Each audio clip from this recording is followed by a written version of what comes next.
Hello friends, I am अप्रति। Welcome back to our channel plant से space. आज आपसे शेयर करेंगे एक ड्राफ्ट वीडियो और इसी में ही आपसे विंटर प्लांट की सीडलिंग्स के बारे में भी कुछ बातें शेयर करेंगे।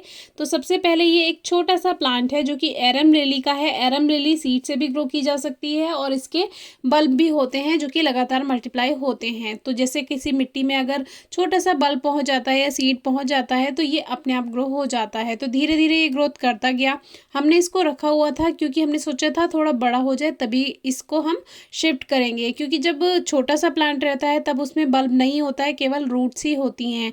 हालांकि ये जो अब साइज़ है इसमें भी इसकी रूट्स ही होंगी, लेकिन फिर भी अब हम इसको कहीं भी ट्रांसप्लांट कर सकते हैं। आजकल भी जो आप विंटर प्लांट्स की सीडलिंग्स लेकर आ रहे हैं, कोशिश कीजिए कि उनकी रूट्स के साथ मिट्टी हो, क्योंकि अगर रूट्स के साथ मिट्टी नहीं होगी तो थोड़ी परेशानी आएगी प्लांट को सरवाइव करने में। क्योंकि अगर तुरंत ही आपने ज़मीन से निकाला है, मिट्टी झड़ गई है जड़ों पर से और तुरंत ही उसको आप दूसरे पॉट में लगा देते हैं तब तो चल जाता है, लेकिन अगर जड़ों को खुली में हवा लग गई और उसमें मिट्टी नहीं बंधी हुई तो वो जो सीडलिंग्स हैं वो आपके यहाँ के ग्रोथ नहीं करेंगी, सभी वो मुरझा जाती हैं। अब देखिए ये है, इसमें छोटा सा बल्ब बन चुका है, जबकि अगर हमने इसको बेबी टाइम पे निकाला होता तो केवल इसमें रूट्स होती। हालांकि वो तब भी ट्रांसप्लांट कर सकते थे, कोई परेशानी नहीं थी, लेकिन अब ये थोड़ा सा मैच्योर हो चुका है। तो अब इसको एक कप में हम शिफ्ट कर लेते हैं, क्योंकि ये मुझे गिफ्ट करना था। तो उसके लिए मैंने अपने ही जो दूसरे गार्डन में प्लांट्स हैं इसी की मिट्टी को लेकर के इस पेपर कप में रख लिया। और जो छोटे छोटे प्लांट्स होते हैं, पेपर कप उनके लिए बेस्ट हैं। आजकल आपका विंटर गार्डन अगर आप तैयार करना चाह रहे हैं, आपने सीड्स भी ग्रो किए होंगे, तो उनकी जो सीडलिंग्स हैं आप इस तरह के से पेपर कप्स में उनको ट्रांसफ़र कर सकते हैं। और हमने इसके बारे में भी आपसे वीडियो शेयर की हुई हैं, आप चेक कर सकते हैं चैनल पर। तो इससे क्या होता है कि प्लांट एकदम से स्ट्रेस में नहीं जाता है। आप इन छोटे छोटे कप्स को उठाकर शेड में रख सकते हैं। मान लीजिए आपने कोई प्लांट ट्रांसप्लांट किया, फिर उसको शेड में रख दीजिए 2-3 दिन, फिर आप उसको कहीं भी रख सकते हैं या डायरेक्ट बड़े पॉट में भी शिफ्ट कर सकते हैं। बहुत से व्यूअर कहते हैं कि क्या ट्रांसप्लांटेशन ज़रूरी होती है एक पौधे को निकाल करके दोबारा से लगाना, तो उससे क्या होता है उसको अच्छा पॉटिंग मिक्स मिल जाता है, तो वो ज़्यादा अच्छी ग्रोथ करता है। एरम लिली ये था जिसका पर्पल कलर का फ्लावर हमने आपसे शेयर किया हुआ है, आप इसकी वीडियोज़ भी चैनल पर चेक कर सकते हैं। अब इस पॉट में एरम लिली के हेल्दी प्लांट्स थे, हेल्दी बल्ब थे, और जो ये बल्ब हैं ये मल्टीप्लाई होते हैं।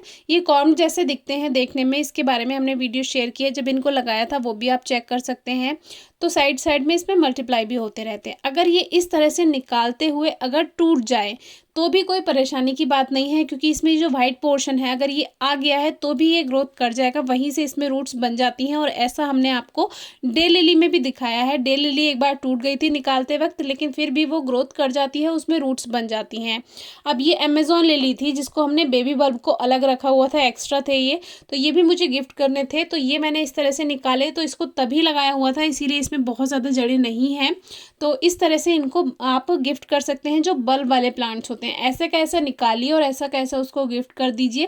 पर हाँ, अगर ग्रोइंग सीजन है तब तो वो ग्रोथ कर जाएंगे, न्यू ग्रोथ, और ग्रोइंग सीजन नहीं है तो आप इसको ऐसा ही गिफ्ट कर दीजिए। और जिनको गिफ्ट कर रहे हैं उनको बोलिए कि आप इसको ऐसे ही रखा रहने दीजिएगा और जब ग्रोइंग सीजन आए तब उसको ग्रो करें। और अगर वो बिना मौसम के भी इसको ग्रो कर लेंगे तो भी कोई परेशानी वाली बात नहीं है, क्योंकि बस मिट्टी में हल्की नमी रखनी चाहिए। अगर आपने ओवर मॉइस्चर रखा और ग्रोइंग सीजन नहीं है तब वो ग्रोथ नहीं कर पाएंगे और गल सकते हैं। तो जैसे अभी सर्दियां शुरू हैं, अगर अभी आप किसी को गिफ्ट कर रहे हैं तो उनसे कहिएगा कि आप इसको लगभग फरवरी में लगाएं।